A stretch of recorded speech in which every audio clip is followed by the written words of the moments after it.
História Moderna 1, Seção 7, Texto 1. A Europa de Gutenberg. Frederick Barber. O livro e a invenção da modernidade ocidental. Séculos 13 ao 16.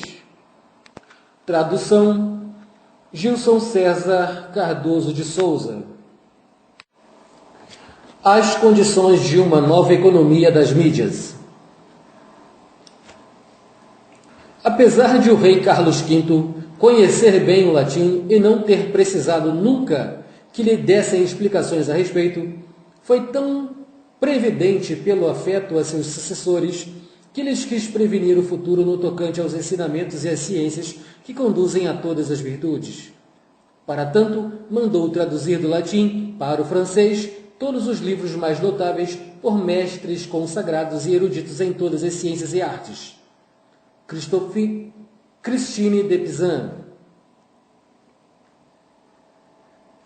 O espaço-chave da modernidade, a cidade, progresso e oscilação. A modernidade da Idade Média apoia-se em um espaço privilegiado, o das cidades. Se o progresso da urbanização e da inovação que ela induzia pressupõe uma profunda mudança das regiões planas, constitui também o principal fator de mudança no campo estrito. Primeiramente, mudança sociopolítica. Na cidade, são renovadas as estruturas sociais, as atividades profissionais e os modos de representação. A sociedade da Alta Idade Média e da época carolíngia era uma sociedade rural, mas a partir do século XI transpõe-se um patamar e se desenvolvem núcleos de urbanização, que por sua vez são portadores de inovações em todos os campos, inclusive os dos sistemas simbólicos e do escrito. Impulsionada pelo avanço demográfico, ocorre uma revolução urbana. Nunca as cidades progrediram tanto, umas em competição com as outras, e se instala entre o campo e a cidade uma separação nítida, uma divisão do trabalho. Por vezes violenta, as cidades que se apoderam das atividades industriais passam a ser motores de acumulação, de crescimento, e nelas volta a aparecer a moeda. Ora, a geografia das cidades oscila na direção do oeste, quando as grandes civilizações mediterrâneas, Bizâncio e o mundo árabe-muçulmano, eram, na verdade, as únicas até então representadas. Tomemos as primeiras metrópoles europeias, mais de 50 mil habitantes. No início do século XIII, todas elas ainda integram os mundos de Bizâncio e do Islã, Bagdá, Cairo, Constantinopla. Mas o equilíbrio se desloca pouco a pouco. Primeiro em favor da Península Itálica e depois de outras regiões. A lista inclui, em meados do século XIV, 4 cidades italianas: Veneza, Gênova, Milão e Florença, às quais Nápoles se juntará mais tarde.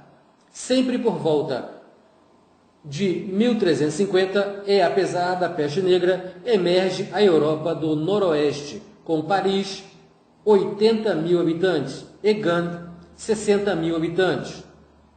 O fim do século XIV, o fim do século XV é marcado pelo desaparecimento de Borgonha, independente, e pelo recuo de Gand, mas também pelo progresso da Península Ibérica. Valência e Lisboa entram na lista.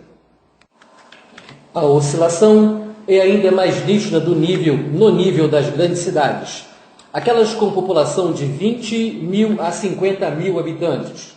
O avanço italiano, sempre sensível, tende a se reduzir em proveito de outros espaços, dos quais analisaremos particularmente 2, por volta de 1500. O primeiro, a Península Ibérica, com Granada, última capital muçulmana da Europa, retomada pelos cristãos em 1492.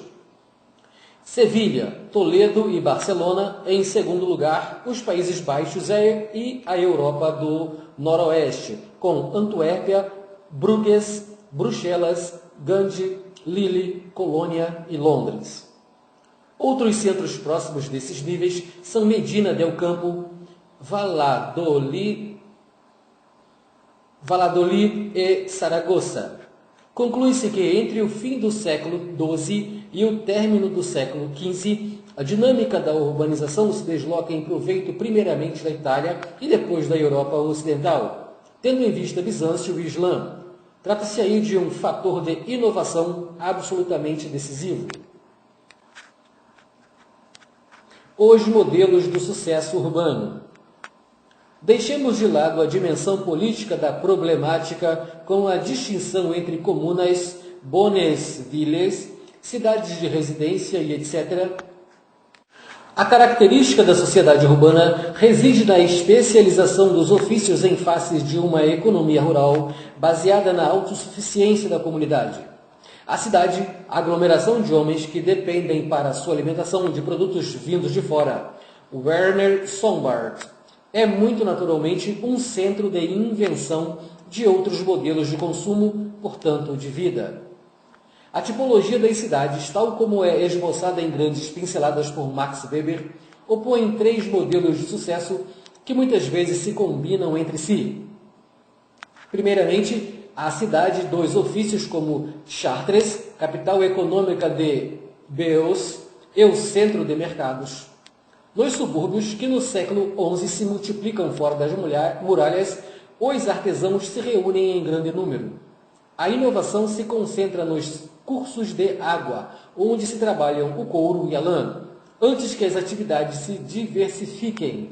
A riqueza da cidade se traduz de maneira grandiosa na construção da Catedral de Notre-Dame, bem como na importância de um capítulo, 72 membros, cujas prebendas figuram entre as mais vantajosas do reino.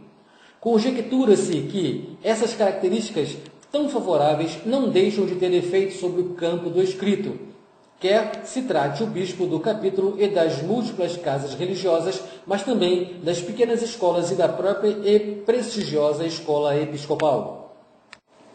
O segundo modelo no qual se inscrevem os sucessos mais espetaculares é o da cidade de negócio, e sobretudo de grande negócio. É o caso da Itália. Em uma época em que os ocidentais, tendo à frente os italianos tão firmemente estabelecidos em Bizâncio e nos grandes centros do Mediterrâneo Oriental, cujo comércio dominam, mais para o norte, as redes hanseáticas são comandadas por Bruges e Lübeck, sem falar de Londres. Bruges é, no século XIV, a rota da lã e o entreposto das cidades hanseáticas. Essa fase de prosperidade contínua no tempo dos duques de Borgonha, depois de 1384, quando a presença ou a proximidade da corte contribui para favorecer o desenvolvimento de atividades intelectuais e artísticas. Ao lado dos profissionais do livro, copistas, calígrafos, miniaturistas, livreiros e depois impressores, podemos pensar nos artistas, tendo à frente os pintores como Van Eyck, 1441, e Memling, 1494. No interior das regiões, as cidades de feiras é que desempenham o papel de polos de trocas, de regulação e de redistribuição das mercadorias e dos valores, desde as feiras de Champagne até as grandes feiras italianas francesas, Lyon, espanholas, Medina del Campo e alemãs, Frankfurt am Main. O progresso das cidades como Leipzig, no século XIV, deve-se também à sua função de polo e trocas, no caso entre o mundo germânico e o eslavo. O terceiro modelo é o da cidade principesca, que acolhe ao mesmo tempo uma corte mais ou menos rica e fastigiosa, e serviços administrativos que controlam um determinado território. Na França Central, em torno do Vale do Loire, cidades como Nantes, Angers ou mesmo Bourges se inserem nesse esquema. Consideremos por um instante esse último exemplo. Para o historiador, a compreensão nasce também da dialética entre diferentes níveis de análise das grandes entidades ao nível local. Este último funcionando à maneira de ilustração e de um processo de crescimento. A trajetória de Bourges confirma as evoluções gerais ao mesmo tempo que ilustra a passagem de um modelo de sucesso a um outro. A poderosa cidade gaulesa tornou-se na época romana a capital da província da Aquitânia, Prima. Na época da desarticulação do mundo romano, uma muralha a protege dos ataques externos. Várias construções atestam a função de Bourges como capital religiosa, função reforçada pela residência do primaz da Aquitânia. O renascimento urbano do século X testemunha a fundação das paróquias Saint-Bonnet e de Bourges, que abrigam ao longe dos caminhos para os portos uma população crescente. Esta se ocupa dos ofícios novos, enquanto em 1093 a abadia beneditina de Chazal-Benoît instala um polo de cultura cuja riquíssima biblioteca será totalmente reorganizada em 1488 pelo abade Pierre Dumas e passará mais tarde, em parte, para os beneditinos de Saint-Maur. Dos ofícios ao negócio, pouco a pouco se desenvolve em Bourges uma burguesia comercial e financeira que trabalha de início com a lã, criação de ovelhas em Champagne-de-Berry, a tecelagem, a tinturaria e o negócio nas feiras. A supremacia da cidade se constrói, como vemos, sobre a dominação do campo e a formação de redes comerciais especializadas. Enfim, os fatores políticos impulsionam o progresso em 1100. Bourges passa ao domínio real e é concluída uma muralha mais extensa no fim do século XII. E, sobretudo, tem início a reconstrução da Catedral de Santo Estevão, em 1195. O capítulo possui uma rica biblioteca instalada em uma sala mobiliada para recebê-lo em cima da sacristia, 1417. As igrejas se multiplicam, novos estabelecimentos religiosos são fundados. Atinge-se o apogeu na época da cidade de residência, quando Jeanne de France, irmã do rei, recebe o ducado de Berry como apanágio e faz de Bourges sua capital, 1360. Manda reerguer ali seu palácio com uma santa capela consagrada em 1405. A administração do caos se desenvolve e o próprio duque torna-se um mecenas e um colecionador, reunindo uma suntuosa biblioteca. No século XV, a riqueza da grande burguesia, suas ligações com a corte e com a administração real e seu papel como mecenas são ilustrados pela carreira de Jacques Coeur, Bourges, 1395-1400, Quioz, 1456, bem como pela dinastia dos L'Allemand, aparentemente emigrados oriundos do além-Reno no século XIII.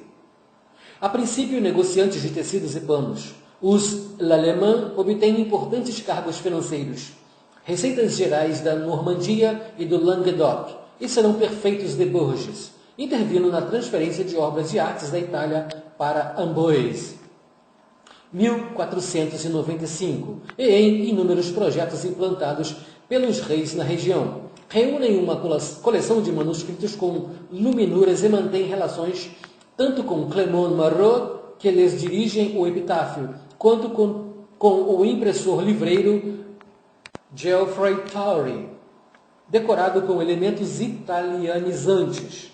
Seu palácio é, no início do século XVI, um dos mais suntuosos da cidade. O seguinte explicit do manuscrito das Antiguidades Judaicas de Flávio Josefo, concluído em 1489, nos fala das relações entre as famílias de mecenas, os copistas, neste caso Nicolas Gomel, ou iluminadores. 2 pontos. Aqui termina o 20º volume das Antiguidades dos Judeus, o qual mandou escrever o fidalgo Jehan Leman, recebedor geral da Normandia, por mão de seu humilde e obediente servidor Nicolas Gomel. Ponto. Reticência esse ponto. A universidade, fundada por Luís XVI em 1463, coroa o edifício e constitui uma das principais do reino da época da Renascença. Contudo, a cidade irá mergulhar em certa letargia em consequência do incêndio de 1487.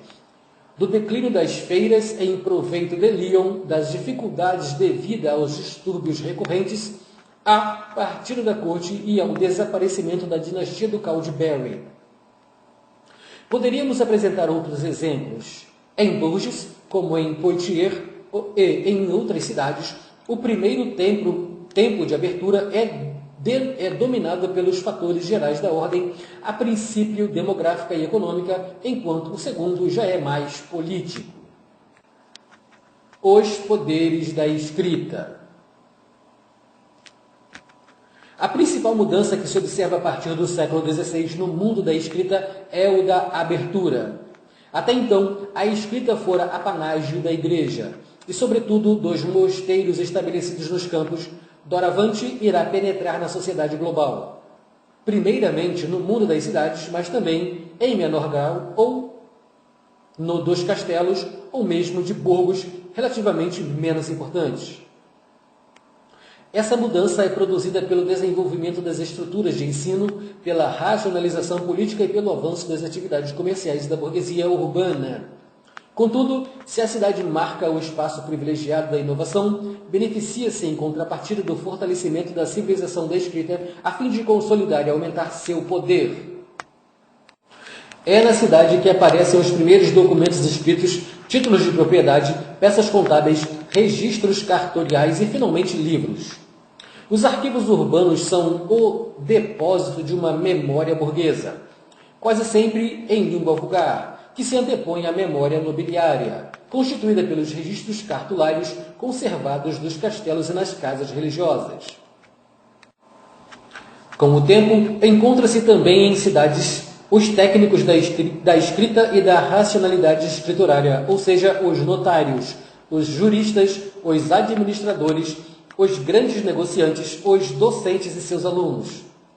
A fixação do direito escrito acompanha o processo. Pouco a pouco, os técnicos da escrita são integrados ao sistema dos ofícios urbanos, como é o caso dos juristas e dos médicos em Nimes, em 1272. Uma cidade como Valenciennes, uma das principais e mais ricas do Escort, dispõe por volta de 1240, de um serviço organizado de arquivos. Corresponde-se regularmente com as cidades próximas a Saint-Amand-et-le-Quesnoy, Tournai e Cambrai, e com outras um pouco mais distantes, Gand e Bruges, Ypres, Aix, Nivelles, Bruxelas, Arras. Apoiando-se em mapas, documentos escritos de 1114 e 1302, ela estende sistematicamente seu controle sobre uma região de cerca de 300 cidadezinhas e aldeias, impondo sua interpretação das cartas municipais, registrando por escrito costumes e mostrando, em definitivo, uma estrutura que prenuncia a de um contato italiano como o de Florença. Justamente em Florença, a Companhia de Scarcella, fundada em 1357 por 17 negociantes, mantém um correio semanal em Gênova e Avignon, trajeto feito em 2 semanas, enquanto no norte as feitorias hanseáticas contam com uma rede de correspondentes que cobre toda a sua geografia comercial de Londres a Novgorod. Ao lado da especialização das funções, o instrumento da supremacia urbana é a prática e o registro da escrita. A primeira e decisiva vantagem da cidade, que lhe advém de sua proficiência nos campos da racionalidade, das técnicas de comunicação e de gestão e da acumulação, inclusive, de riquezas, que essa proficiência permite. A iconografia confirma essa forma de conquista do interior pela cidade, que escreve: veja-se o renascimento de Belém, encenado por Bruegel em uma aldeia de Flandres. No início, não há, em parte alguma, a menor referência à escrita, a não ser pelos funcionários enviados da residência que se instalam no albergue da cidade, onde, munidos de seus registros, fazem o recenseamento dos habitantes e, podemos supor, cobram os impostos. A cena de O Advogado dos Camponeses, também de Peter Bruegel, desenvolve um tema parecido, porém muito mais tardio, 1620. Sem dúvida, o advogado desceu no albergue, onde recebe os queixosos praticamente sepultados sob um monte de papéis de todas as espécies, enquanto os camponeses se lhe apresentam alguns carregados de aves a título de pagamento. Um almanac, calendário, está colado à parede como símbolo, talvez, de um sistema de medida do tempo ligado à escrita e ao trabalho da escrita. Passa-se do tempo natural das estações e das festas religiosas ao tempo do administrador, os impostos, e do financista, o cálculo das rendas e das taxas de juro. Hipótese confirmada pela ampulheta sobre a mesa. O jurista será pago pelas horas dedicadas a este ou aquele caso.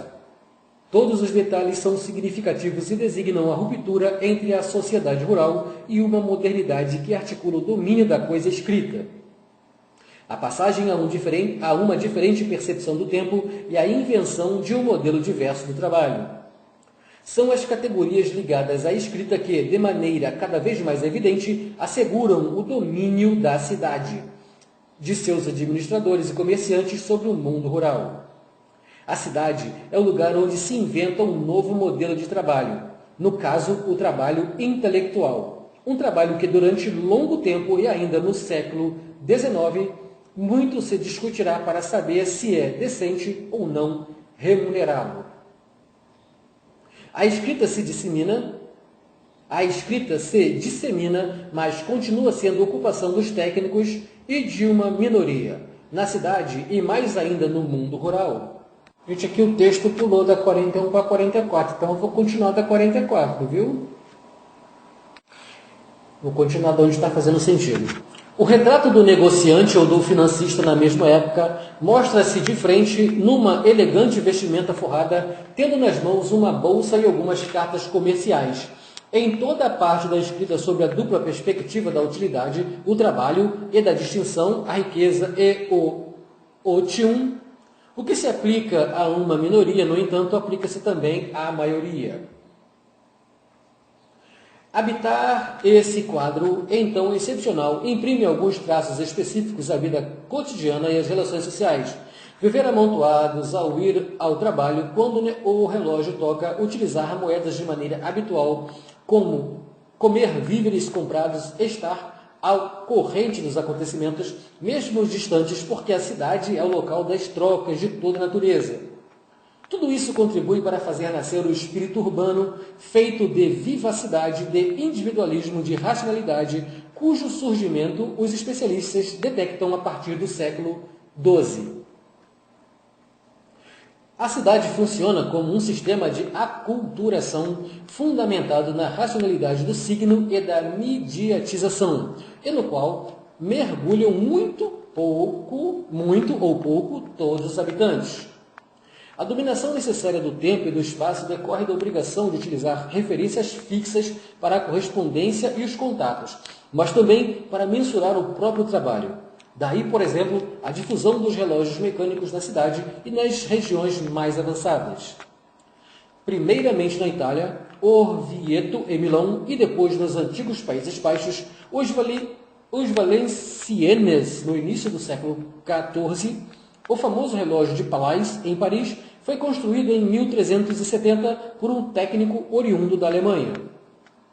A técnica se difunde mais amplamente por volta de 1450.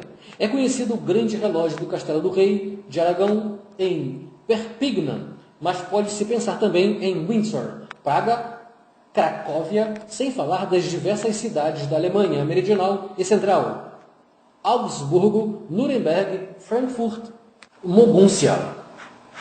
Sob inúmeros aspectos, inclusive no que se refere aos modos de vida, essa geografia da inovação prefigura a das primeiras oficinas tipográficas. Outra característica importante da valorização urbana com relação à nossa problemática reside no surgimento, ao lado das solidariedades coletivas, do senso da responsabilidade individual. Cada um será responsável pelo andamento de seus negócios e sensível a uma forma de incerteza, o que pode induzir interrogações de ordem religiosa. Daí, os desenvolvimentos de práticas piedosas, mas também a atenção concedida ao livro e a afirmação de novas práticas de leitura de novos estilos de vida, nos quais o sentimento do indivíduo se torna mais sensível. Multiplicam-se os relatos individuais e as autobiografias, por exemplo, um personagem como Ullmann Stroman, 1407, um dos principais homens de negócio de Nuremberg e um dos primeiros a introduzir a fabricação de papel na Alemanha, deixa um manuscrito em língua vulgar sobre a história. Entendamos o sucesso de sua família. Já pressentimos como esses processos de inovação, teorizados por Max Weber, poderão articular no Ocidente o aumento do poder da cidade e o desenvolvimento de uma sensibilidade religiosa específica, combinando a alfabetização, inovação do capitalismo e o senso da responsabilidade individual. Não obstante distingamos e relativizemos o mesmo que a cidade prodiga, mesmo que se faça sentir certa integração geográfica, o processo permanece minoritário em toda a Europa cristã e cada vez mais à medida que avançamos para as margens. Em toda parte, a sociedade dominante continua sendo a sociedade rural, quase que exclusivamente oral. Mesmo na cidade que os que não sabem ler nem escrever constituem a maioria, embora enfraquecida. Enfim, uma coisa é saber ler e escrever, mesmo de maneira sumária e imperfeita. Ou mesmo manter uma pequena correspondência. Outra é possuir um ou vários pequenos volumes de devoção. Uma terceira ainda, e muito mais raro, é viver em um ambiente em que os livros de todos os tipos são relativamente numerosos e onde a aculturação pelo escrito é a coisa certa. O mundo do livro e das oficinas de copistas, das bibliotecas e das primeiras lojas especializadas só pode envolver uma minoria.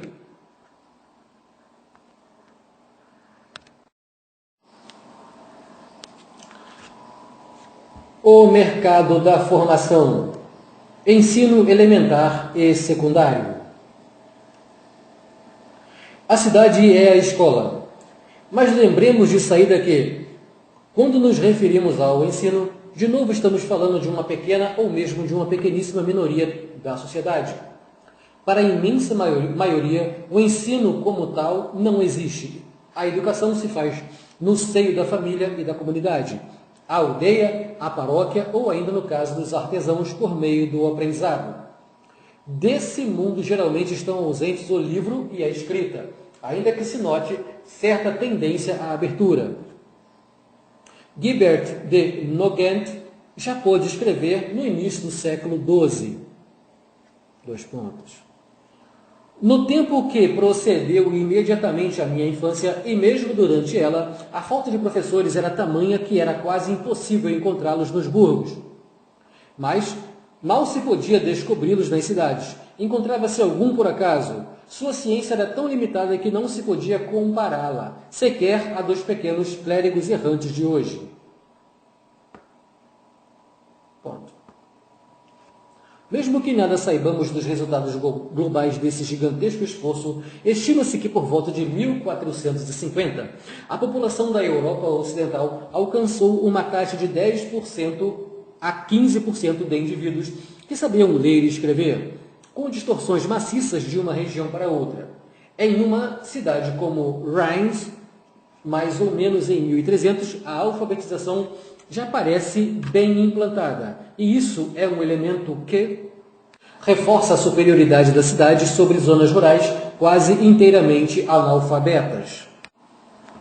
A escrita e o livro saem do exclusivo mundo eclesiástico, mas os regulares não deixam de desempenhar um papel importante na economia do ensino e suas escolas são mais ativas na medida em que a reforma da igreja as dinamiza. A reforma beneditina é promovida por Cluny em meados do século X.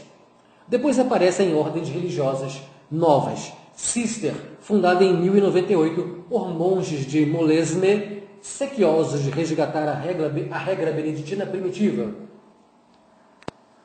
Os premonstratenses formam uma ordem de cônegos regulares criada perto de Laon em 1121 e que se espalha por toda a Europa.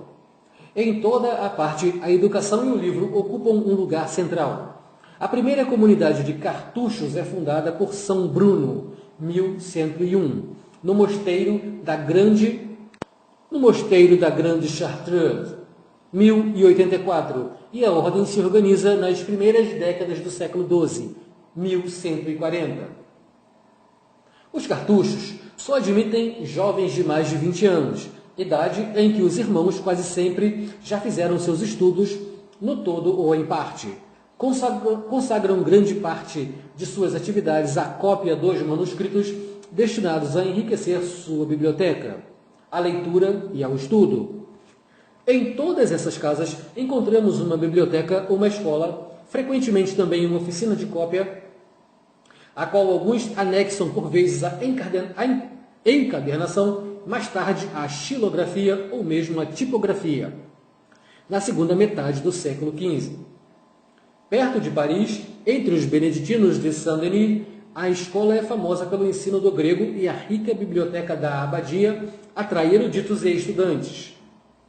Nela, Surger recebe sua formação e Abelardo vem consultar livros. Calcula-se que a coleção conta no final do século XV cerca de 1.500 volumes. Em Colônia, a cidade de São Bruno, a cartucha de Santa Bárbara será igualmente conhecida por sua riquíssima biblioteca. A partir do final do século XI e no decorrer do século XII, a rede das escolas episcopais é também revitalizada. Sob a direção de seus professores de teologia, Chartres, Paris, Laon, Reims, Bamberg, Freising, Canterbury, vão formar clérigos competentes capazes de apoiar a reforma dos capítulos e, naturalmente, as escolas são providas de bibliotecas, algumas importantes. Esse modelo se difunde por toda a Europa até a virada do século XVI. Na França, ainda se conservam em Noyon, em Bayeux ou ainda em Puy alguns testemunhos de antigas bibliotecas. Em Chartres, os cônegos instalam sua biblioteca em uma casa de madeira atrás do altar-mor da catedral. Decoram a sala de leitura com vitrais que ilustram as disciplinas ministradas na universidade. 1411. Na Espanha, é criada uma biblioteca da Catedral de Gerona, em cima do claustro, perto da escola, 1395. Existem bibliotecas nas catedrais de Tortosa e de Tarragona, e em 1401 instala-se a de Cuenca. No início do século XV, encontramos livros em todo o canto da Catedral de Barcelona, na sacristia, na biblioteca, mas também em 2 armários instalados no coro, além dos volumes dispostos sobre as estantes e as carreiras para o serviço religioso e aqueles à disposição da igreja. Citemos ainda a Biblioteca Capitular de Sevilha, que existe desde 1440 e onde um bibliotecário se encarrega da guarda dos volumes, 1464. As doações dos prelados são uma importante fonte de enriquecimento do acervo, mas cumpre mencionar também a de Hernando Colombo, o filho do descobridor que, ao morrer, legará sua imensa biblioteca. 15.344 títulos à catedral em 1539. A Biblioteca de Lyon é fundada no século XV e a Catedral de Salamanca por volta de 1480.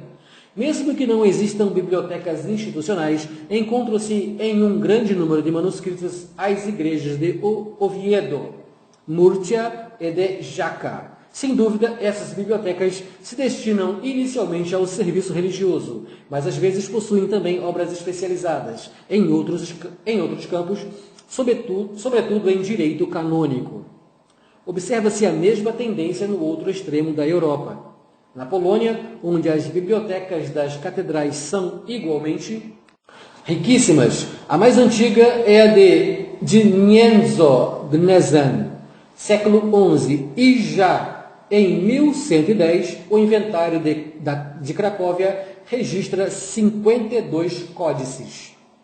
Também nas igrejas os livros estão por toda a parte, como na colegiada Saint-Amé de Douai, cujos inventários do século XIV ainda conservamos, assim, com data de 18 de agosto de 1463. Um velho missal antes usado no altar-mor, outro missal novo doado pelo Sr. Jacques Sturkin, no qual convém, por fechos, um missal novo em 2 volumes, que ora serve no altar-mor, cujos fechos de prata começam a se desgastar. Além de um bom número de outros volumes, alguns encadeados, outros a reloyer, encadernar. A maioria doados por fiéis, às vezes arrumados em armários, sem falar do Mariológio, que as crianças beijam.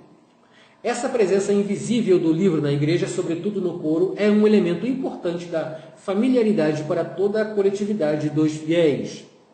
A oferta do ensino é particularmente rica nas cidades maiores. Em Paris, ao lado da Escola de Notre-Dame, ilustrada por Pedro Lombardo, 1160, estão as abadias de Saint-Germain-des-Prés e de Sainte-Geneviève, que propõem um ensino atraente. Precisaríamos considerar também as escolas das ordens de cônegos regulares e, em primeiro lugar, a de Saint-Victor, fundada por Guilherme de Champeux, perto da montanha de Sainte-Geneviève, em 1113. A casa dispõe no final da Idade Média de uma das mais ricas bibliotecas da cidade. Em 1508, será construído um novo local para os livros, no qual 52 estantes contêm 1049 manuscritos encadeados.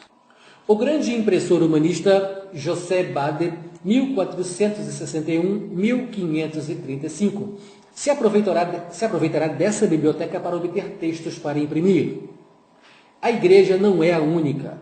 Alguns magistrados urbanos se esforçam a partir do século XII por promover estruturas de educação sem esquecer os inúmeros mestres particulares dos quais conservamos às vezes um vestígio excepcional, como a tabuleta pintada por Robin, o jovem para um professor de escrita de Basileia, sem dúvida muito mais tarde, 1516.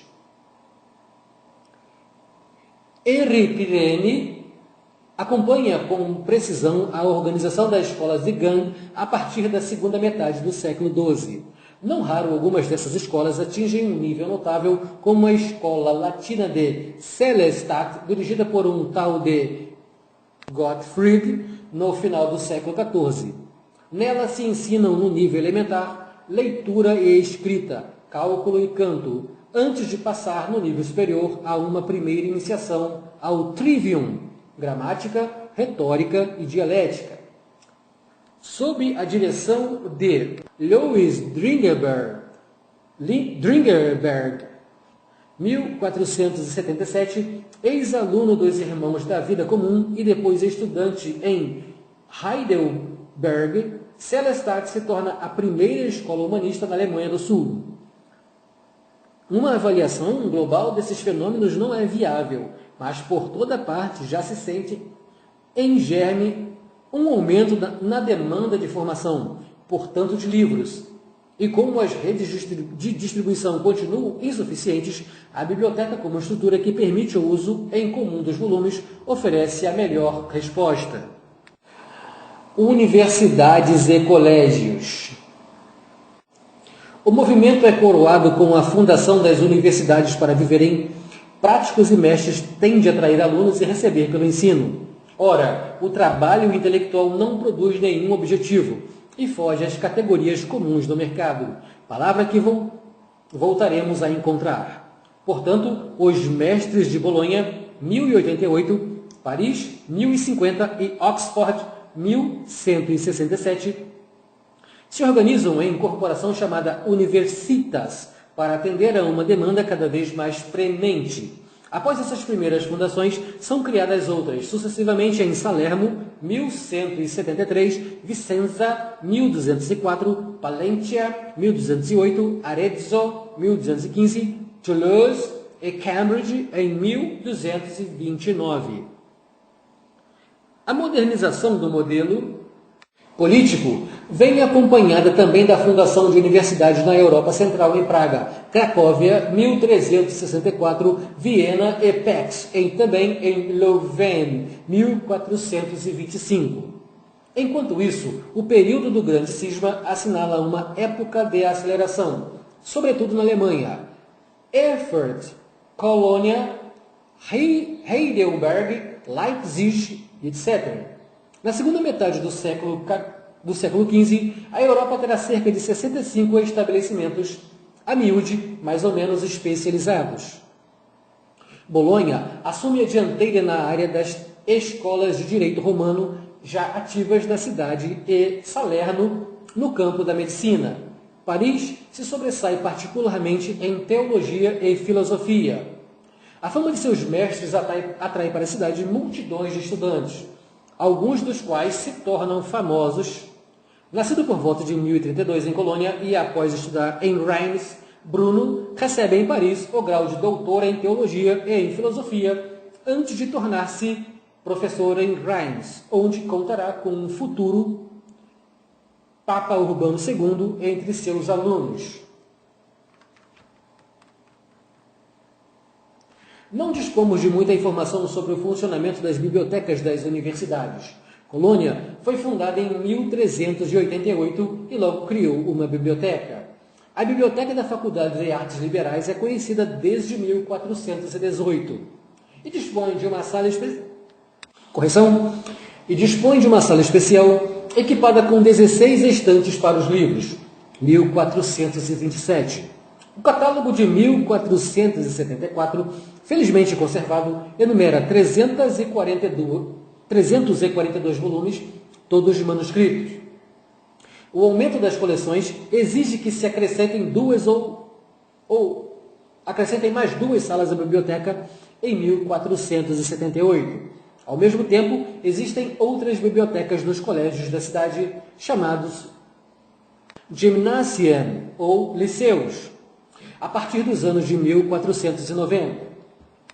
Na Espanha, as constituições de Alcalá, no século XIV, regulam a questão da manutenção dos volumes, e a Biblioteca de Salamanca, a mais rica da península, recebe em 1457 em legado os livros de Juan de Segovia, arcebispo de Maurienne. É instalada em 1480 em um local específico. Na verdade, a existência de uma universidade pressupõe que os estudantes consigam os livros necessários ao seu trabalho e a demanda pode ser enorme. Por volta de 1300, contam-se a cerca de 10.000 estudantes em Paris.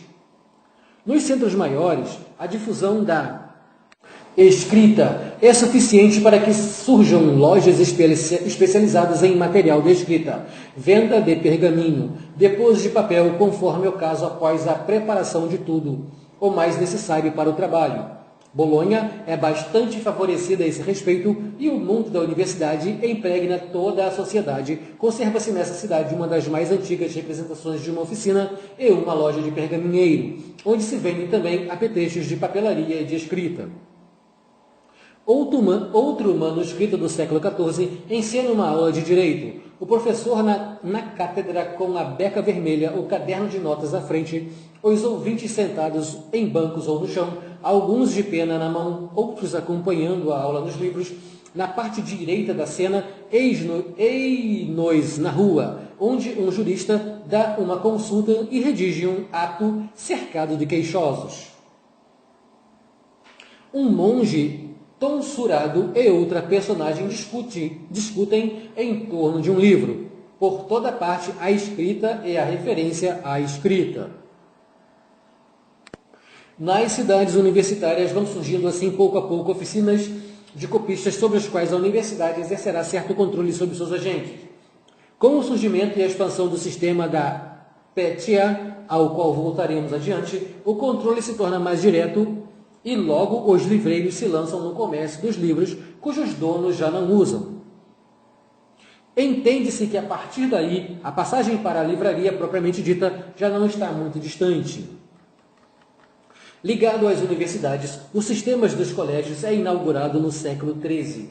são fundações que permitem aos estudantes pobres seguir cursos e nas quais, durante o século XIV ou durante o século XV, cada vez mais serão aceitos alunos pagantes. Esses estabelecimentos são financiados por mecenas e muitas vezes organizados de acordo com a origem dos estudantes. É o caso, por exemplo, do Colégio de Spagna, em Bolonha, fundado em 1364 por Gil Carile de Albornoz, cardeal, arcebispo de Toledo e legado pontifício.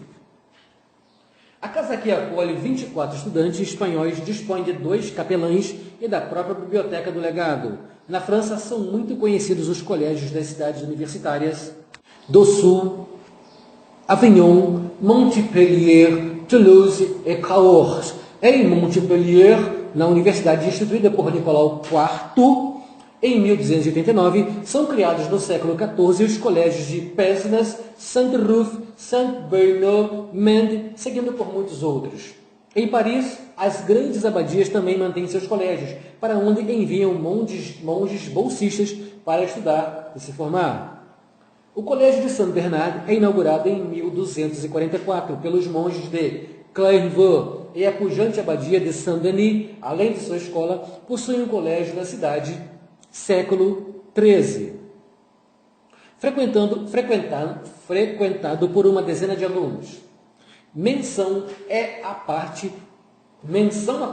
deve ser feita ao colégio instituído por volta de 1257 por Robert de Sorbonne, 1201-1274.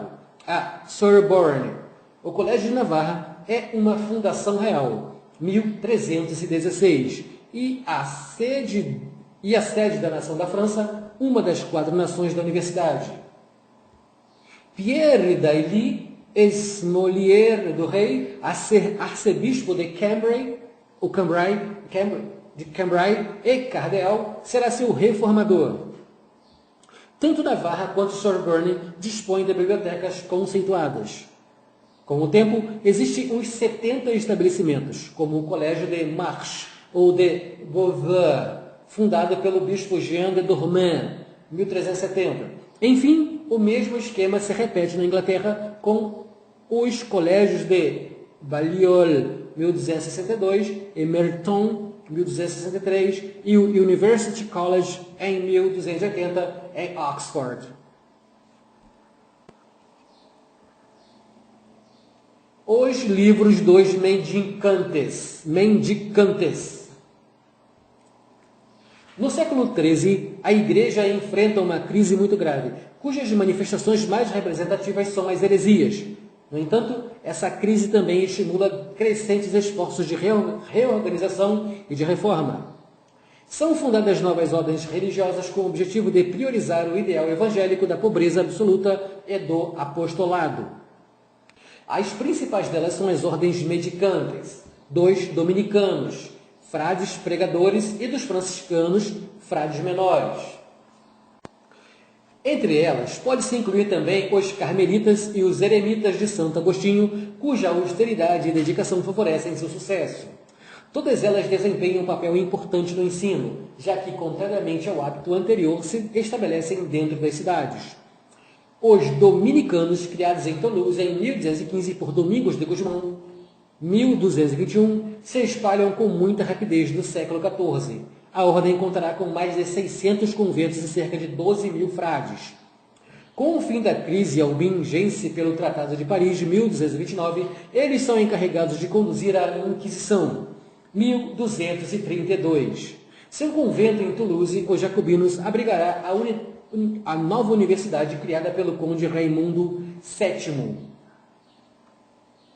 Onde quer que a ordem se estabeleça, prioriza um ensino de alto nível, previsto pelo fundador em 1217, 1220, e organizado pelos capítulos sucessivos a partir de 1259.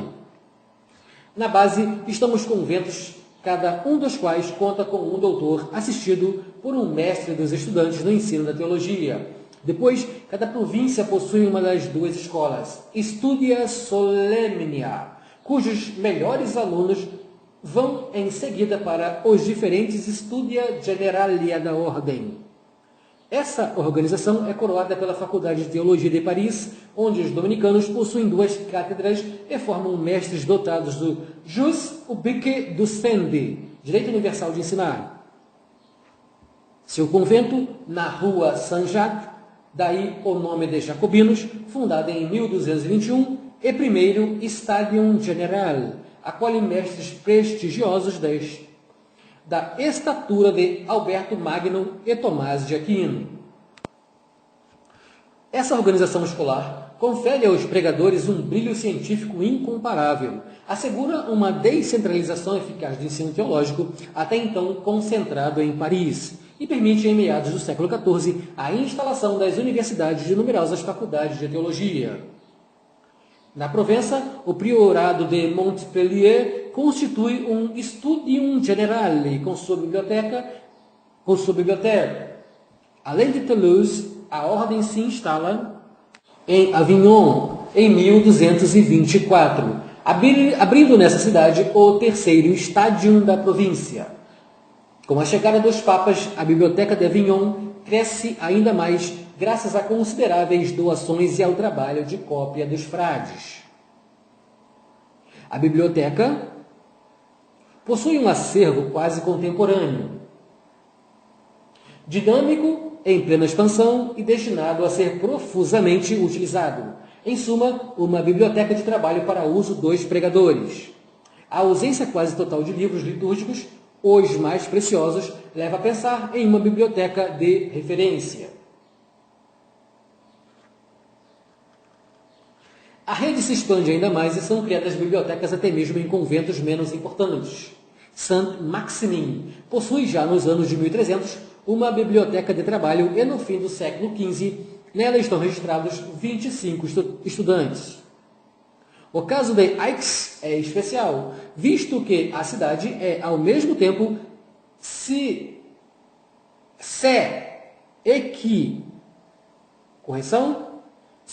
episcopal e sede da universidade. A ordem controla a universidade quando Avignon Nicolai, prior provincial, em 1401, é nomeado para a diocese local 1422 e depois eleito chanceler da universidade em 1436. Desde então, as duas dignidades estão ligadas. Na Alemanha, a escola de Colônia torna-se Stadium Generale em 1248, muito antes que a cidade tenha sua instituição universitária, 1388. A ordem se estabelece em Estrasburgo em 1224, onde um capítulo geral se reúne em 1260, seguido de outro em 1294. Nele, Alberto Magno é leitor e os doutores escolásticos do século XIII precedem os pregadores místicos do século XV. Em 1303, a ordem encontra-se em Erfurt, pelo outro polo da mística moderna. Por toda parte, é concedida grande atenção às bibliotecas, regidas por uma legislação precisa, de sorte que, no geral, é impossível superestimar o papel dos dominicanos no domínio do livro. O capítulo provincial de Avignon proclama, em 1288, que suas armas são os livros e que nenhum frade pode, sem livros, estar preparado para pregar ou para ouvir confissão. Conclamados, pois, os priores e aos outros frades a tudo fazer para multiplicar os livros guardados no armário comum. Os franciscanos seguirão um modelo parecido, mas de maneira menos sistemática, com grandes figuras como Alexandre de Hales ou São Boaventura, 1274. Mas veremos sobretudo os missionários franciscanos desempenhando um papel importantíssimo nas rotas orientais até na China. A pintura reproduz essa relação privilegiada com o escrito. Holbein, o Antigo, pintará em 1501, para o altar-mor dos dominicanos em Frankfurt, a árvore genealógica da ordem, onde coloca em cena o fundador e os principais doutores e sábios dominicanos, cada um com um livro. O advento da política.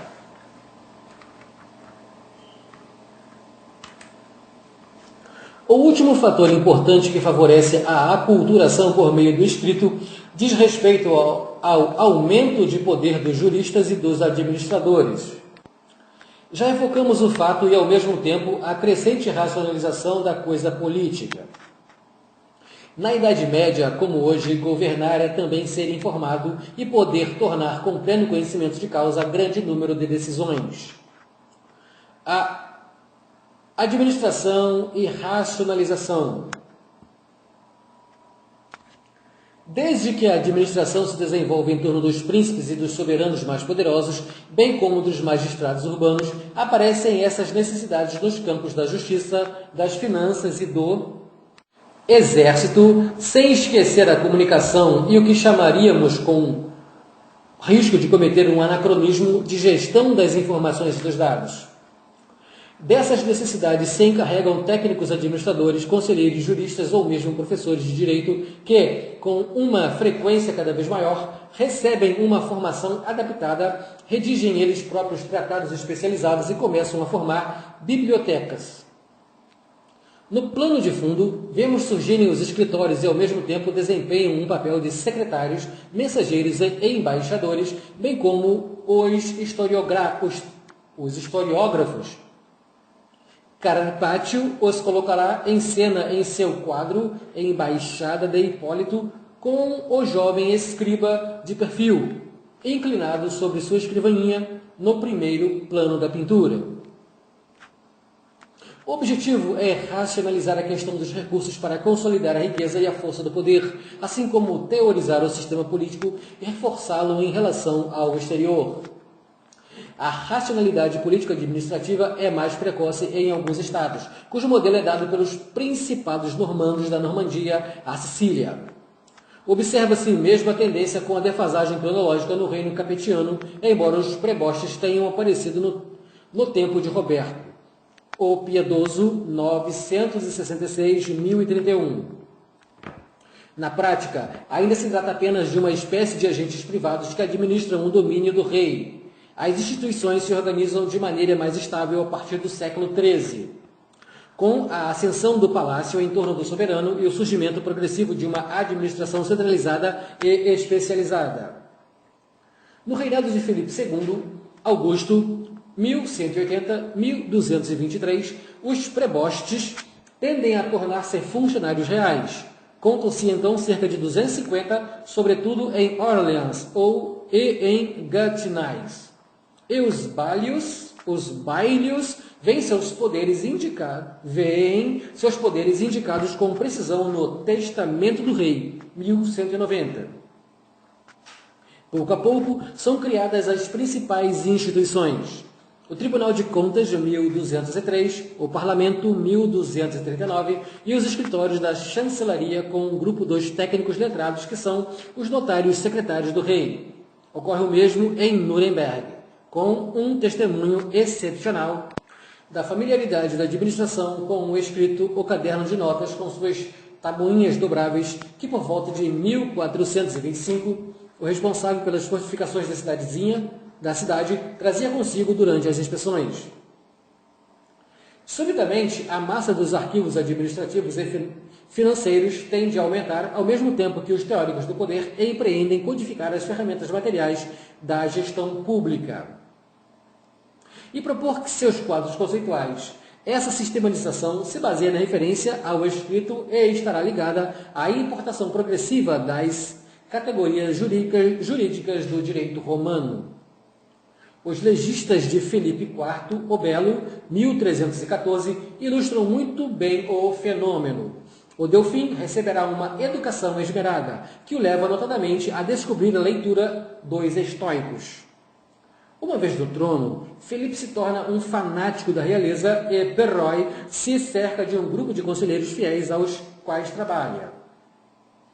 A Cúria, formada a princípio por senhores do domínio, acolhe doravante em grande número a pequena nobreza meridional. Na esteira do chanceler Pierre Flot e de seu aluno Guillaume de Nogaret, ambos ligados à Universidade de Montpellier, esses intelectuais meridionais são, paradoxalmente, aqueles que teorizam com mais vigor a superioridade do poder real.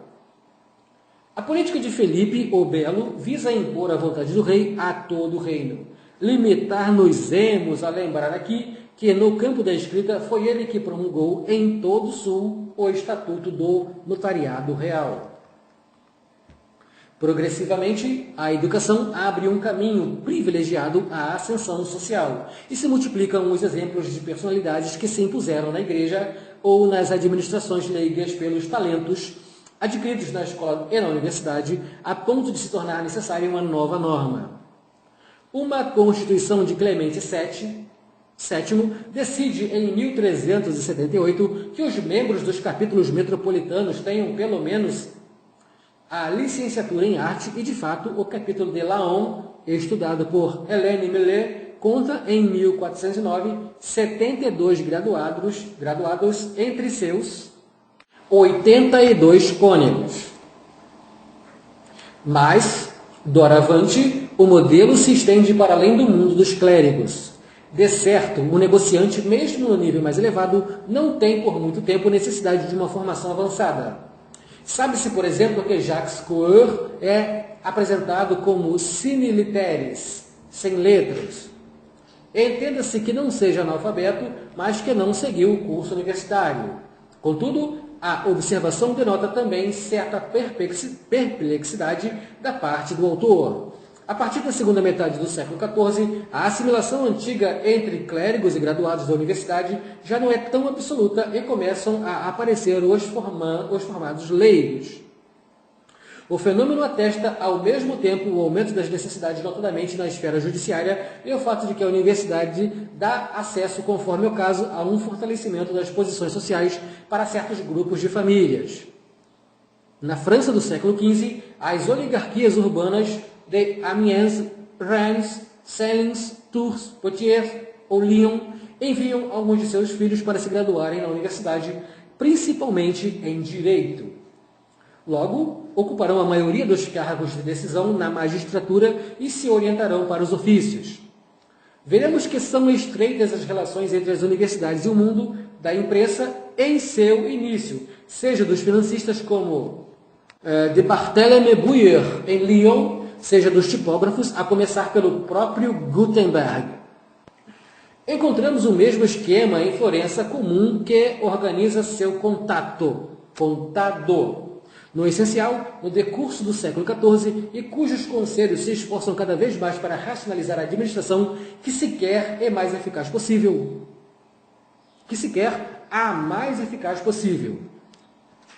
É a redação dos Estatutos de 1408 e 1409, é a série de reformas promovidas nos anos de 1420, é também a atenção dada à escola, à escolha e à conduta dos administradores. A competência administrativa estende-se aos assuntos econômicos com os problemas de fisco, mas também aos recenseamentos, sumário das atividades de contado, 1426. Depois, estabelecimento do novo cadastro, sobre o qual se apoiarão as fianças e, portanto, a reforma do Estado. Por toda parte, na base da racionalidade política, em curso de constituição e de desenvolvimento, o registro é o principal instrumento de gestão. Na própria Florença, os juristas, na esteira de um Bartolus de Sassoferrato, intervêm não apenas para orientar e enquadrar a ação, mas também para apoiá-la em um corpus teórico sólido e eficaz. No plano local, o corpo dos administradores é relativamente grande, com uma centena de podestades, capitães, governadores, nas diversas cidades do contado do século XV, cada uma dispondo de escritórios de pessoal técnico mais ou menos numeroso, conforme a importância do lugar. Em Pisa, o primeiro subordinado do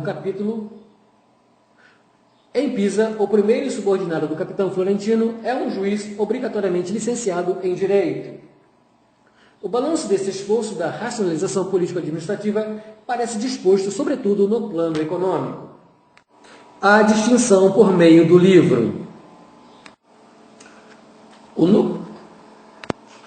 O núcleo do modelo político que é implantado progressivamente é constituído no mais das vezes por corte cúria, instrumento administrativo, mas também lugar de afirmação de um estilo de vida, marcado por uma distinção que justificará o status privilegiado de um príncipe cujo poder tende ao absolutismo. Com efeito, a dimensão cultural e artística se torna um elemento central do dispositivo político da época. O príncipe, seus próximos e com eles os mais altos personagens manifestam o caráter excepcional de seu status por uma forma de representação por vezes espetacular. Daí a suntuosidade do quadro de vida, os castelos, os jardins e a floresta para a caça. As encomendas de objetos de arte, entre eles os manuscritos, o mecenato, a prática das dedicatórias, as manifestações diversas, festas e etc. Várias iluminuras das Três Riches Eures do Duque de Berry mostram cenas que são como o espelho dessa faustosa vida da corte. Por imitação, o modelo se espalha principalmente até a mais alta sociedade urbana e certos tipos de livro principescos são encontrados, decalcados entre um público mais amplo. Fenômeno que se observa sobretudo no caso dos livros de horas. A ilustração desse estilo de vida portador de modernidade é dada, por exemplo, pelo quadro Jardim do Paraíso, da autoria de um mestre renano dos anos de 1410. Em um jardim florido e cuidadosamente fechado, povoado de pássaros multicoloridos, uma assembleia se entrega a atividades refinadas, música, conversação, colheita dos frutos, cerejas e leitura. No plano de fundo, o pintor colocou uma refeição ligeira. Estamos em uma sociedade do lazer, ótium, e vemos que todas as personagens postas em cena são figuras femininas. Esse modelo de organização política prioriza as cidades de residência, as futuras capitais.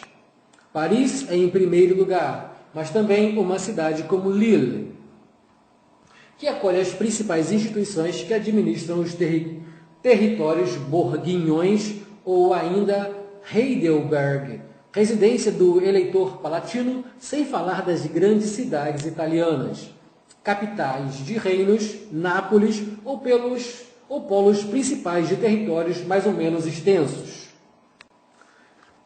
Em Florença, não estamos dentro da lógica do principado, mas a referência constante à antiguidade e à virtude da res publica, dá à cultura escrita ao livro um status específico para a ideologia política. Leonardo Bruni é chanceler de 1427. Até sua morte em 1444, considerado o teórico da libertas republicana por oposição à tirania de uma cidade como Milão, à maneira de Cícero, que defendia a república contra a evolução do principado, é autor de uma História do Povo Florentino. Após sua morte, a cidade decide erigir-lhe um suntuoso túmulo em Santa Croce. O falecido, envolto em uma toga romana, segura um livro, mas a diferença da estatuária da época não se retrata nem de um livro de horas nem de devoção, mas de um monumento composto pelo morto à glória de sua pátria e dos valores que ela defende. Não é o autor nem o homem político como tal que é reverenciado, mas o autor como personificação da grandeza e da liberdade da cidade e de seu estado. Desse ponto de vista, a coleção de livros, a livraria, tem uma dupla função, prática de um lado e simbólica do outro. O rei da França, os duques de Borgonha, de Berry ou de Orleans e o conde de Artois, mas também os grandes senhores ingleses, o duque de Belfort, alemães ou italianos, os Visconde e os Sforza, sem esquecer Matias Corvino, rei da Hungria. Todos competem na suntuosidade de encomendas e coleções constitutivas do prestígio do soberano. Os filhos e netos de João, o Bom, 1350-1364, tendo à frente Carlos V, 1380, figuram entre os primeiros bibliógrafos da época. Em Paris, também se notam os indicadores de uma estabilização que precede a institucionalização. Transferida para uma torre do Louvre, a partir de 1367-1368, a Biblioteca do Rei dispõe de um guardião na pessoa de Gilles Mallet, Visconde de Corbière, 1411. O local foi preparado especialmente com as paredes revestidas de madeira da Irlanda, a abóbada guarnecida de cipreste, os móveis, bancos e rodas de livros renovados, as portas refeitas, as janelas protegidas com telas contra pássaros. Um inventário de 1373 enumera 917 volumes.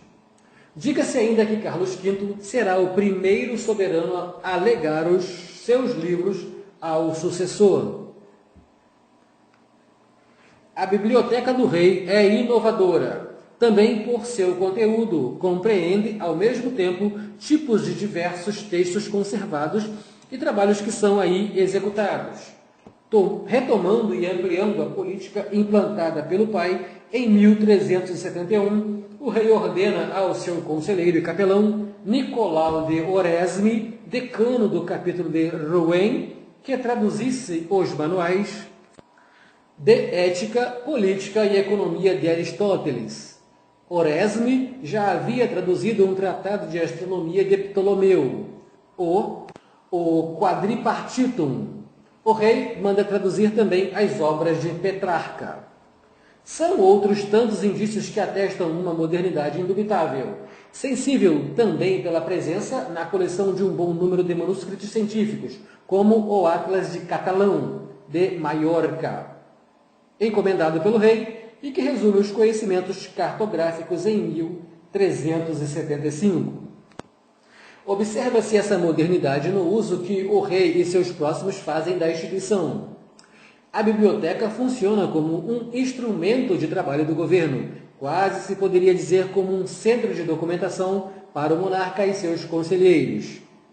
Nicolau de Oresme, Raoul de Presles, Philippe de Mézières, o chanceler Pierre de Orgemont. O objetivo é político: teorizar a função real, fixar e aplicar as regras do bom governo e promover uma diplomacia eficaz. Sobretudo, com relação à Inglaterra, vai demonstrar a vassalagem do rei inglês por suas possessões francesas. Assim, Carlos V manda copiar em 1372 o Livre de l'Enseignement des Princes. Depois, em 1373, encomenda ao carmelita Jean Goulin, 1430, a tradução da Information está em latim. Information des Rois, está em francês. Information des Rois et des Princes. Texto composto para o filho de Filipe, o ousado, o que descreve as qualidades indispensáveis para bem governar. Pierre d'Orgemont redigerá ainda uma Vie de Jean le Bon e uma Vie de Charles V. Não sei falar quinto. Mas a obra mais famosa aqui é o Song du Verger, um tratado sobre as relações entre o poder eclesiástico e o poder laico. Escrito em latim, em 1376, por ordem do rei, será traduzido para o francês 2 anos mais tarde. Enfim, a função política da biblioteca é indissociável de uma dimensão de prestígio que já se confunde com o tema da glória. Engrandecer a fama do rei é também corroborar ou mesmo aumentar seu poder. O Livre du Sacré executado por uma ordem pouco depois, em 1365, fixa a memória de uma cerimônia que deve tornar-se canônica. Será utilizado para regular a sacração de Carlos VI em 1380. Acontece o mesmo com o manuscrito das Grandes Crônicas de France, cuja redação o próprio rei supervisionava. Quando morreu, Carlos V, a biblioteca contava cerca de 1.200 manuscritos. Esse modelo de biblioteca se desenvolve no seio das dinastias italianas, algumas das quais estão ligadas à Espanha.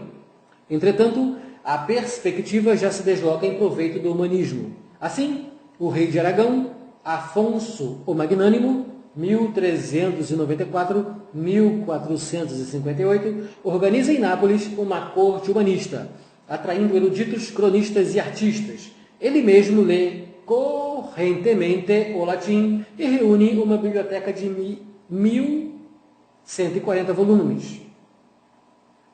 O Mediterrâneo Ocidental é então um lago espanhol e os vínculos entre a Catalunha e Valência, de um lado, o Roussillon, as Baleares, a Sardenha, a Itália Meridional e a Sicília, de outro, desempenharão ainda um papel importante nos começos da imprensa. Enfim, é impossível evocar as bibliotecas principescas da passagem do século XIV ao XV sem mencionar a da Borgonha. Não escreveu David Aubert que o duque é o príncipe da cristandade que, sem dúvida nenhuma, está mais bem provido da autêntica e rica biblioteca. Dois outros elementos também afetam, sobretudo na Itália, o futuro das bibliotecas. A noção de bem comum, a biblioteca está a serviço da coletividade e a referência ao modelo antigo, portanto, uma espécie de evergetismo. A biblioteca de Petrarca foi a primeira a ser legada pelo dono, não a uma comunidade religiosa, mas ao Senado de Veneza, para ser posta à disposição do público. Embora o legado não tenha sido executado, foi estabelecido um modelo. Em Florença, a volta do exílio de Cosme de Medici, em 1434, assinala o início da marcha do regime político rumo ao Principado. É o pequeno grupo reunido em torno do Cosme que se encarrega do discurso arquitetônico, pictórico e literário da cidade. Fernand Braudel, em Florença, o urbanismo está no poder, e é nessa perspectiva que se deve compreender o legado da biblioteca de Niccolò Niccoli a Cosme. Colocá-la à disposição dos eruditos, que na verdade são os familiares do príncipe, 1437. Esses amigos são aqueles aos quais, retomando um motivo petrarquiano, Lourenço, o Magnífico, consagra seus livros, conforme irão demonstrar as encadenações com fórmula Liber Laurentii de Medici et Amicorum. Ainda em Veneza, o cardeal Bessarion toma uma atitude análoga. Doravante, a biblioteca, a oficina de copista ou de tipografia e a loja de livros estruturam um espaço social original na qual se realizam atividades intelectuais, econômicas e políticas. Enfim, com o desenvolvimento da bibliografia, o valor ao mesmo tempo mercantil e simbólico dos livros explica sua passagem de uma grande biblioteca para outra, por testamento, doação e compra, mas também pela força ou mesmo como presa de guerra. É um dos modelos do livro viajante. A Biblioteca Real dá um exemplo espetacular dessas tomadas de livros ou dois acervos mais preciosos. Por ocasião da morte de Carlos VI, 1422, quando a crise política torna-se dramática, os livros do rei são comprados pelo Duque de Belfort e levados para a Inglaterra. Uma parte passará a Luís de Bruges, senhor de Gretoise, cuja biblioteca será, por sua vez, retomada por Luís XII. Alguns exemplares têm uma carreira mais caótica. A Bible Historiale de Jean de Vaudetat é oferecida por este a Carlos V, de quem é conselheiro. O copista é Raoul d'Orléans e o trabalho foi concluído em 1372. Após a morte do rei, o volume passa para o Duque de Anjou, depois para o Duque de Berry, antes de voltar ao Louvre em 1416. Desaparece das coleções reais em 1424. Correção. Após a morte do rei, o volume passa para o Duque de Anjou, depois para o Duque de Berry, antes de voltar ao Louvre em 1416. Desaparece das coleções reais em 1424, para reaparecer no século XVII entre os livros do advogado Blouet, no convento dos jesuítas de La Flèche, que o oferecem ao intendente Foucault. O manuscrito faz parte da Venda Gainard em 1764, quando Meerman o compra. Finalmente, o filho deste o doa ao barão de Westerinen, fundador do Museu Meermanum Westernianum, Haia, onde é conservado desde então. Essa Bible é notável por comportar 269 iluminuras, entre as quais a da folha 2, assinada por Jean Bondol, conhecido como Jean de Bruges, é muito famosa. 1371. Mostra o rei recebendo o volume por doação de seu conselheiro. Trata-se de um dos primeiros exemplos de pintura cujo tema não é mais esperado pela esfera religiosa e de um retrato ao natural do soberano.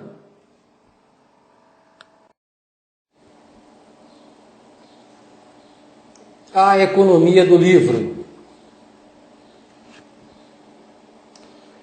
Ainda menino, maleável para o aprendizado, apresentaram-me diversos livros, de cujo conteúdo ainda me lembro muito bem.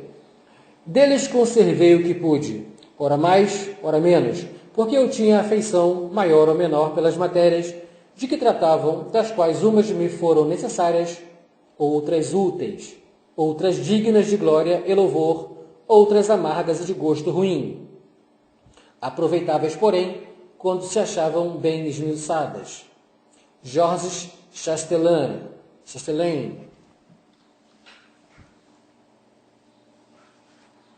O espaço-chave da modernidade. A cidade. O mundo medieval prioriza o gesto, a oralidade e a audição. Os laços do feudalismo são vínculos de pessoa para pessoa e sua materialização apoia-se em um ritual no qual o escrito geralmente não aparece. O vassalo pronuncia certas frases codificadas, depois coloca as mãos nas de seu senhor. Os atos privados, contratos, doações ou mesmo as decisões que poderíamos chamar de ordem pública são objeto de um documento escrito, mas para cujo conhecimento o elemento decisivo é a assinatura de um grupo de testemunhas ou sua publicidade por proclamação. A tradição é oral, o costume e o direito consuetudinário dominam em uma sociedade sempre em uma grande maioria analfabeta. Esses pontos permanecem característicos dos primórdios da era moderna.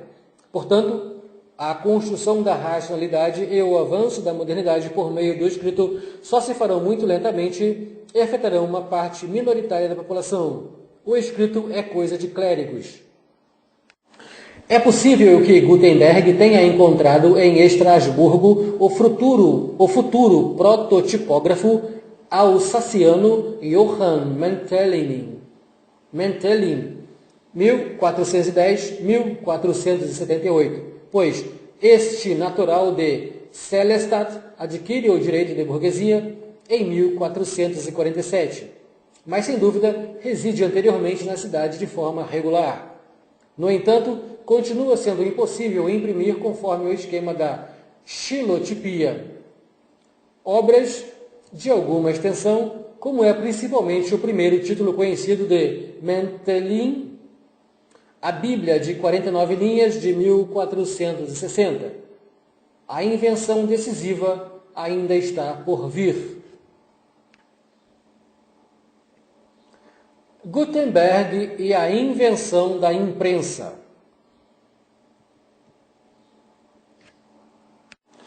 Ars imprimendi libros is temporibus. In Germania primum inventa est.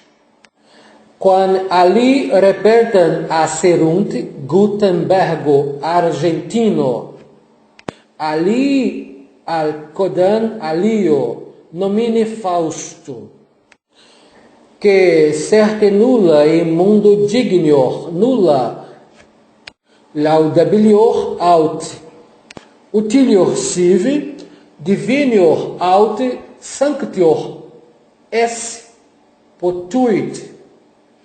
Jacobus Philippus de Bergamo. Tá doido. Retrato histórico de uma cidade. Mogúncia, uma cidade de fronteira.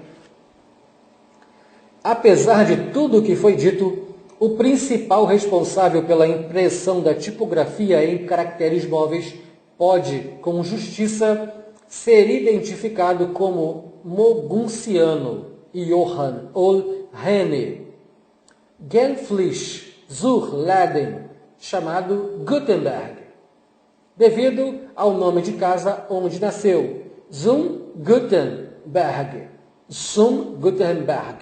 na Bela Montanha, em Mogúncia, entre 1394 e 1400. Em Mogúncia, eis-nos novamente em uma geografia de fronteira, pois a cidade foi fundada em 38 a.C. pelos romanos, no Reno, em frente à embocadura do Meno e dos territórios germânicos. Trata-se de uma poderosa praça forte, mantida por duas das 8 legiões encarregadas de vigiar o limes, mas também um centro de troca com as provações germânicas da margem direita. Foi construída uma ponte e elevado um fortim em sua saída, Castellum Matriacorum, hoje Castelli. Hoje, esse centro de poder de negócio é também uma das primeiras cidades cristãs do Ocidente. O cristianismo vem do Oriente e afetará primeiro os portos na Gália, Marsella e seu interior antes de se estender ao longo das principais vias de comunicação do comércio, o Ródano, Lyon, o Saône e o Mosela, Metz-Treves, até o Reno. Irineu menciona um bispo de Mogúncia desde antes de 202.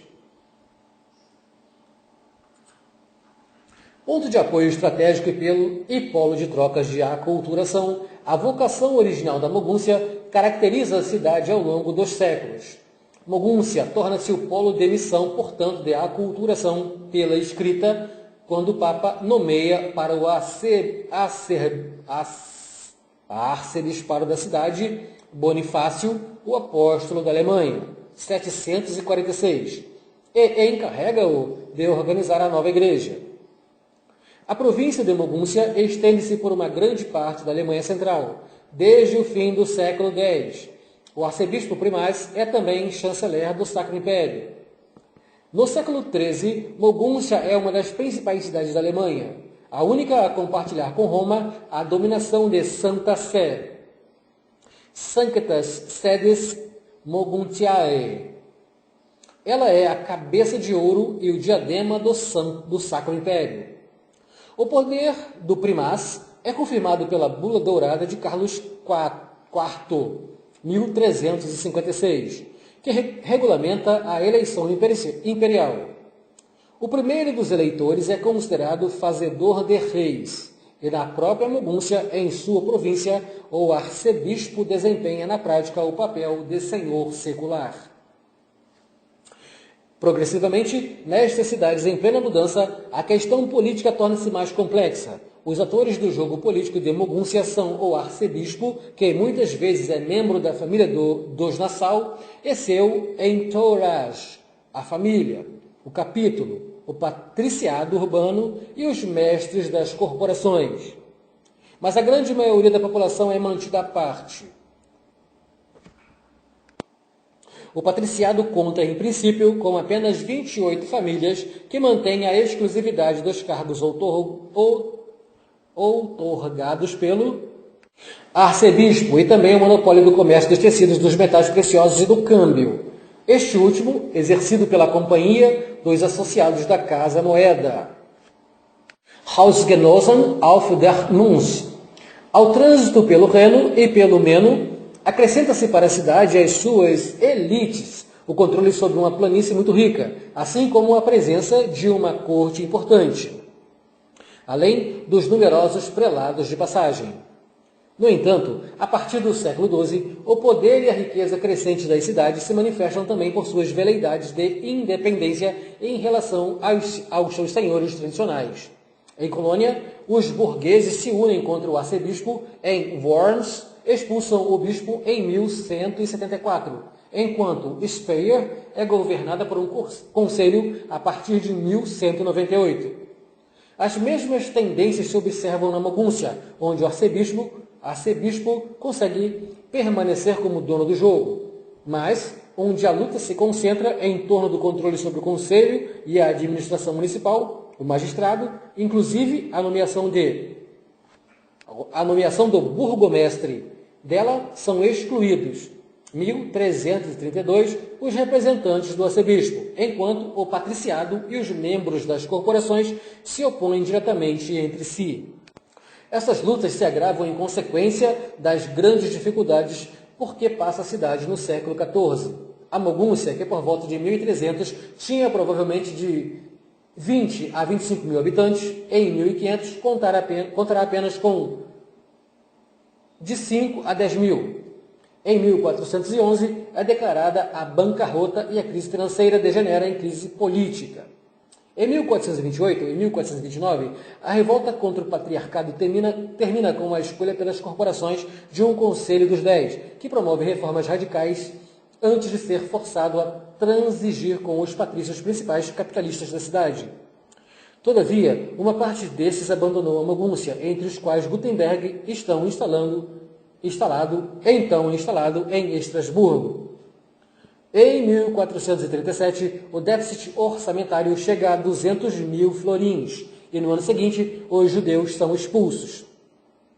Em 1444 e em 1446, a nova crise que estabelece um regime corporativo, todo membro do conselho deverá pertencer a uma corporação, e o patriciado perde seu antigo papel político. O iniciador dessa reforma foi o síndico Conrad Hummery, que se associará mais tarde financeiramente a Gutenberg. Mas as dificuldades econômicas são tantas que o magistrado considera, em 1446, penhorar a cidade junto aos capitalistas de Frankfurt.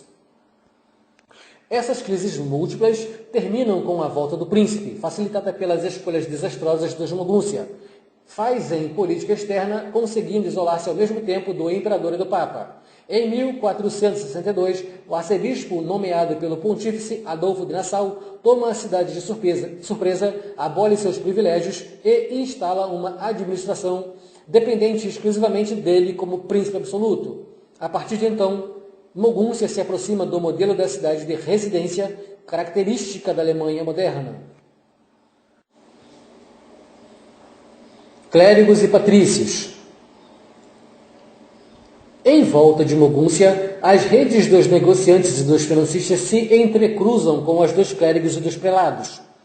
Gutenberg nasceu por volta de 1397 na casa Zum Gutenberg, que pertence à família os Genfleisch. Estes fazem parte do patriarcado urbano há cerca de 2 séculos. São membros da Casa Moeda e sua política de casamentos lhes permitiu aparentar-se com a maioria das outras famílias de notáveis. Os Zurladen, Zum Goethals, Zum Furstenberg, Zum Junge, Zum Blashof zum Jugend Abel zum Zilberger zum Eselwerk zum Hafti zum Wittstum zum Mosberg, sem esquecer os Bestermunds. São todos negociantes abastados que possuem propriedades rurais, principalmente em Etville, Alta Vila. Gozam do privilégio do comércio de tecidos, são membros da Casa da Moeda e ocupam cargos de decisão na administração municipal ou serviço do arcebispo. Investem de bom grado nas arrecadações de impostos das cidades na própria Mogúncia, assim como na região Fritzlar, até em Estrasburgo. Parentescos e interesses se misturaram.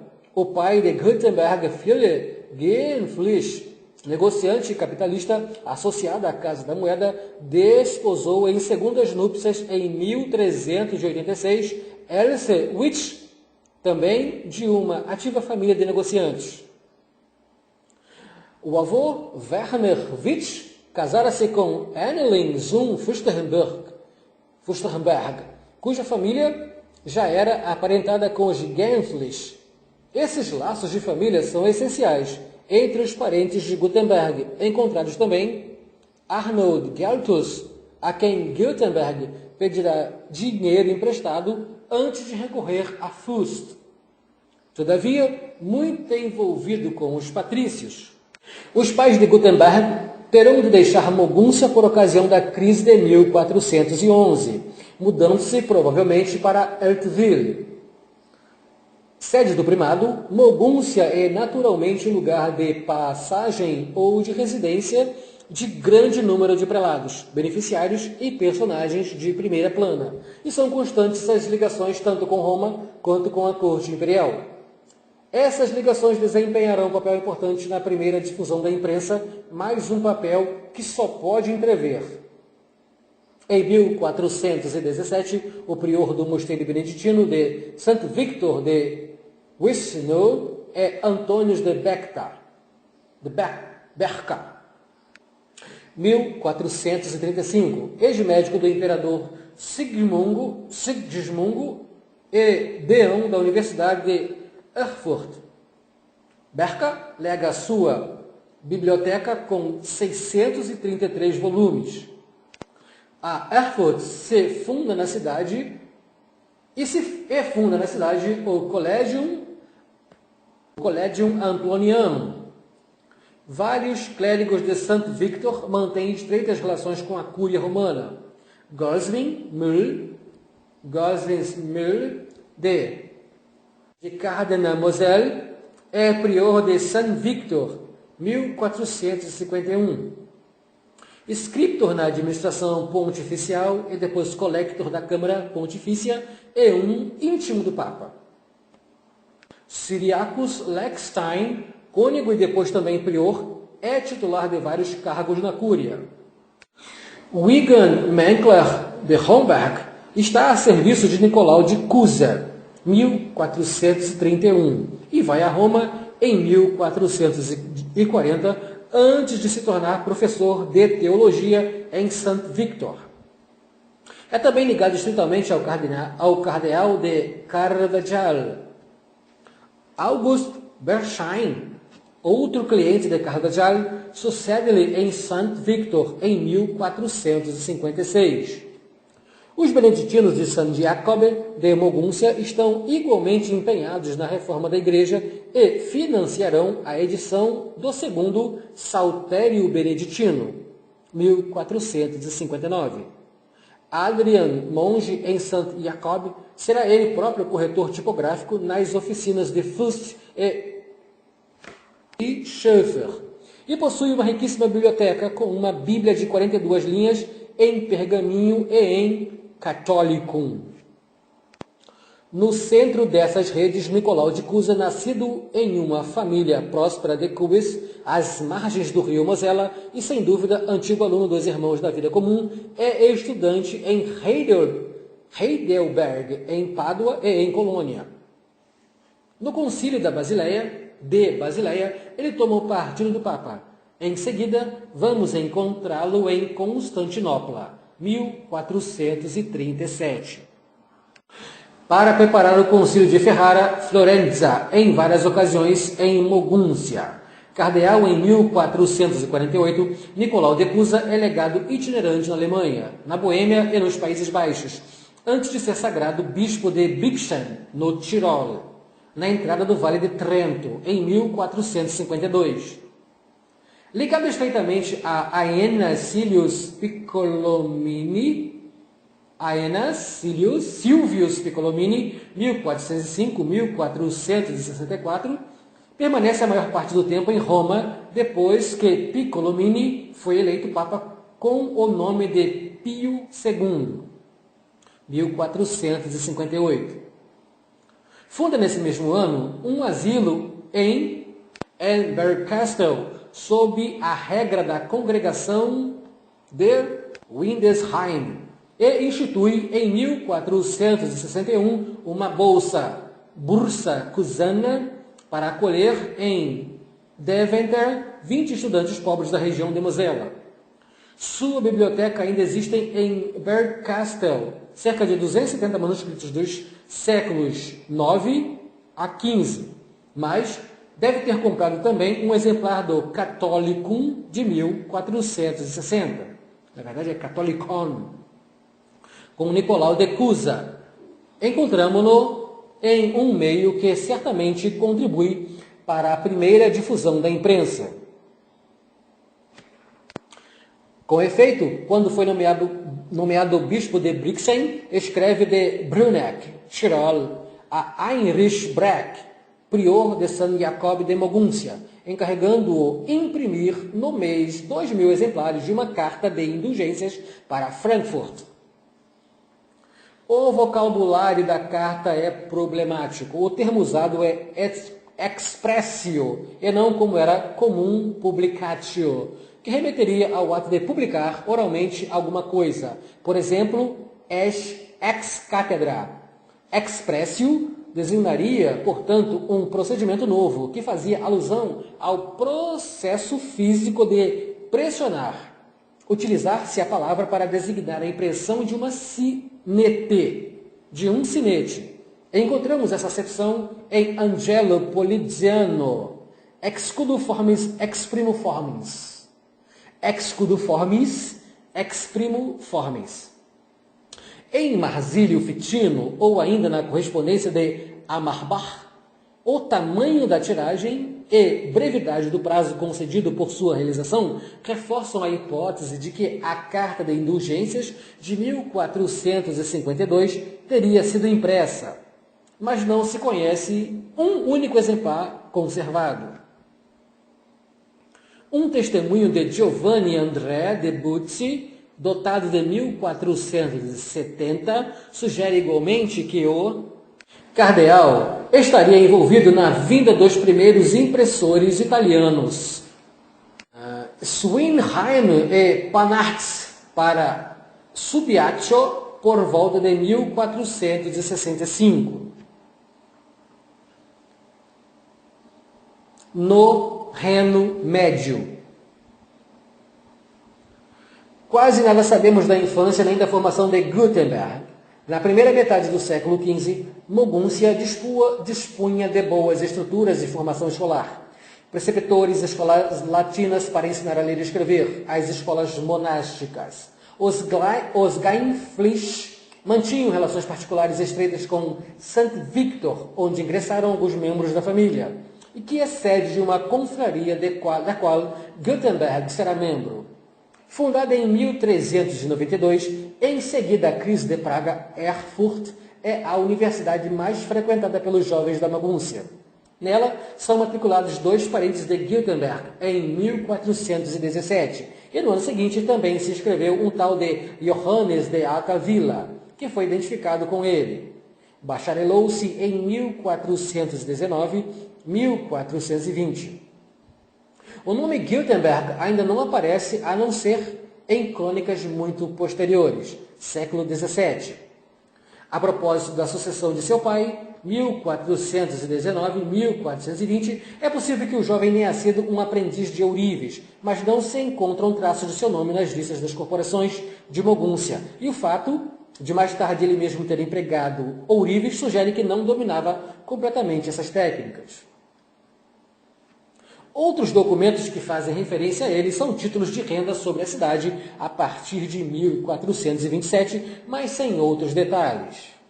Na época, Gutenberg estava empenhado pessoalmente nas lutas políticas. O conselho queria taxar os patrícios a fim de reduzir a dívida municipal e os proibiu de deixar Mogúncia durante 10 anos. Ainda assim, alguns deixaram o local, entre os quais Gutenberg, sem dúvida, depois de 1428, em 28 de março de 1430, o arcebispo que interveio para chegar a um acordo ordena-lhes que volte a Mogúncia. O nome de Gutenberg figura no documento, o que prova que ele mesmo está instalado em outra cidade, provavelmente Estrasburgo. Como ele se recusa a retornar, Mogúncia suspende o pagamento de uma renda que lhe devia. Ora, estava especificado no reconhecimento da dívida que o empréstimo contraído por Mogúncia seria garantido por todos os cidadãos. Portanto, se a cidade deixasse de pagar a renda, Gutenberg poderia exigi-la de qualquer de seus concidadãos. A mãe de Gutenberg morre em 1433 e ele volta a Mogúncia, ou se faz representar nessa ocasião. É o único da família a usar o sobrenome da Hof zum Gutenberg, uma propriedade que provavelmente herdou naquele momento. Em 1434, seu irmão Friele está em Eltville, onde talvez tenha herdado também parte da propriedade familiar. Em Estrasburgo,